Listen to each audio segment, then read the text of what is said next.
नमस्कार दोस्तों, आपका स्वागत है मनीश्री के यूट्यूब चैनल में। आज हम देखने वाले हैं टीसीएस रिलेटेड कुछ खबरें, कुछ अनुमान करेंगे, चार्ट देखेंगे कि क्या हो रहा है एक्चुअली।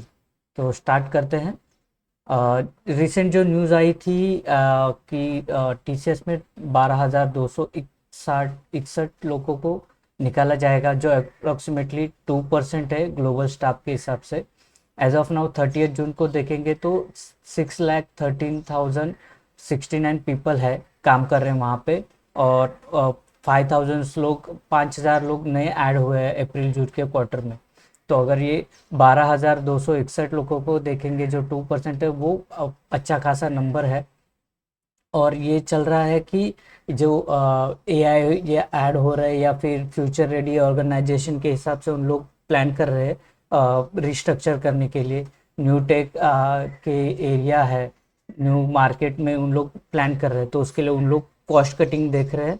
और स्पेसिफिकली रिसेंटली जो नज़र न्यूज़ आए थी कि माइक्रोसॉफ्ट या फिर जो अलग अलग जो बड़े ये है मेटा है, जो बड़े बड़े ऑर्गेनाइजेशन है ग्लोबल लेवल के, वहाँ पे एआई के वजह से ऑटोमेशन बहुत हो रहा है और जॉब कट्स हो रहे हैं। तो यहाँ पे भी वो एक ये न्यूज़ आ रही है कि एआई के वजह से मेनली ये उन लोग ये रिस्ट्रक्चर कर रहे हैं और जॉब कट हो रहे हैं। और उन्होंने ये आई थिंक जो आर्थिक मंदी है यहाँ पे आईटी में, पर्टिकुलरली एआई के वजह से, वहाँ उसके वजह से उन लोग ने रिक्रूटमेंट भी स्टॉप कर दिए हैं। और जो ईयरली जो सैलरी इंक्रीमेंट होता है एम्प्लॉयज़ का, वो भी स्टॉप कर दिया है।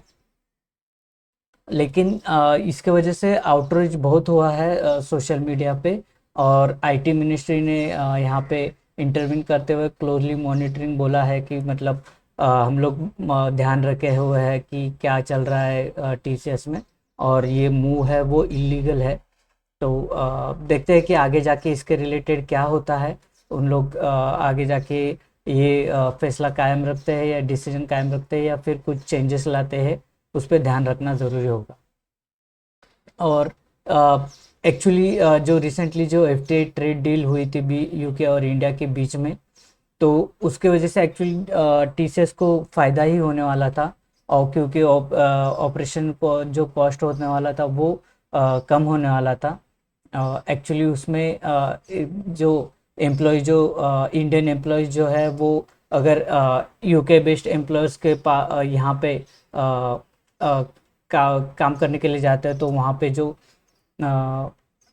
जो कंट्रीब्यूशन का जो लगता है वो उसमें एक्सेप्ट मिलने वाला था। वो भी 3 साल के लिए, जो बड़ी न्यूज़ मतलब बड़ी बात होती है।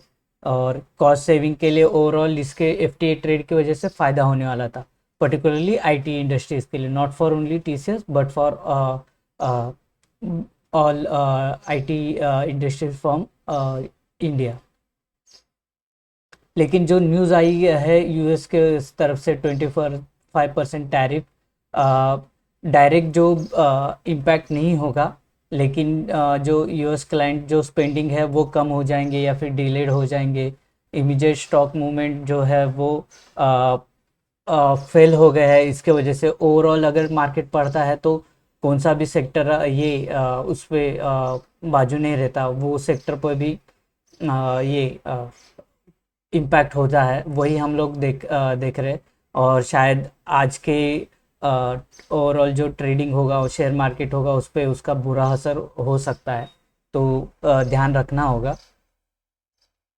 जो और हायरिंग और वेज पॉलिसी है, उस पर मतलब प्लान मतलब फ़र्क पड़ेगा। जॉब कट्स देखेंगे जो ऑलरेडी हम लोग टीसीएस में देख चुके हैं, शायद उनको अंदाज़ा होगा, या फिर ओवरऑल उन्होंने जो रिस्ट्रक्चर किया उसके वजह से उन्होंने किया था।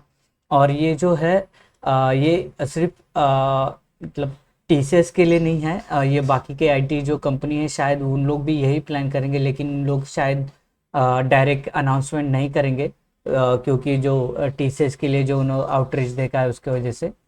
जो स्टॉक है वो 50% लो को ब्रेक कर चुका है ऑलरेडी, और डाउन ट्रेंड में है, बेरिश मूवमेंट है, ओवरसोल्ड कंडीशन है। तो ओवरऑल अगर चार्ट देखेंगे तो ऑलरेडी वो 50 वीक लो ब्रेक कर चुका है यहाँ पे। और ये पर्टिकुलर जो है रेंज, वहाँ पे अगर ये सर्वाइव नहीं करता तो स्टॉक प्राइजेस ड्रास्टिकली कम होते जाएंगे। आई थिंक 2600 तक जा सकते हैं, पर यहाँ पे एक स्ट्रॉन्ग सपोर्ट लग रहा है। लेकिन एज ऑफ नाउ मार्केट के कंडीशन और न्यूज़, टैरिफ या फिर ओवरऑल जो सेंटिमेंट्स है वो देखते हुए यहाँ पे सरवाइव करना डाउट लग रहा है कि कैसे होगा, लेकिन ध्यान रखना ज़रूरी होगा। तो यहाँ पे इस पर्टिकुलर रेंज में देखते हैं कि 2900 से लेके 3000 तक जो रेंज है वहाँ पे सरवाइव करना। अगर नहीं गिरना है, बेरिश मूवमेंट कंटिन्यू नहीं रखनी, तो यहाँ पे सरवाइव करना ज़रूरी होगा।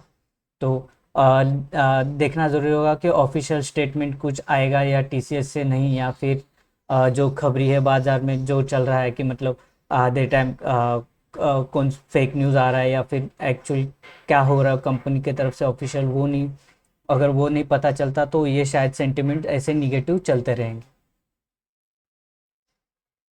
और क्वार्टरली वन जो रिजल्ट आए थे वो भी इतने कुछ खास नहीं है।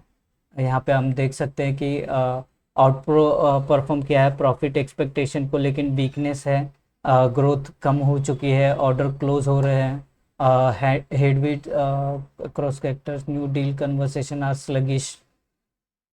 Overall Indian IT sector is seeing subdued start for FY26। तो ओवरऑल आईटी सेक्टर ही ये बेरिश मूवमेंट में दिख रहा है। जैसे कि हम देख सकते हैं कि यहाँ पे रिवेन्यू एज एक्सपेक्टेड नहीं दिख रहा, यहाँ पे कम है, पहले से 56,000 से यहाँ पे 55,000 है, और ओवरऑल नंबर भी कम होते जा रहे हैं, तो देख सकते हैं हम। तो ध्यान रखना ज़रूरी होगा कि टीसीएस के रिलेटेड क्या न्यूज़ आती है।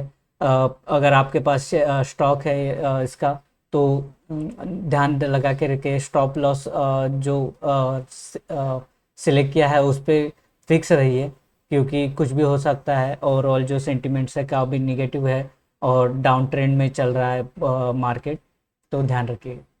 Thank you.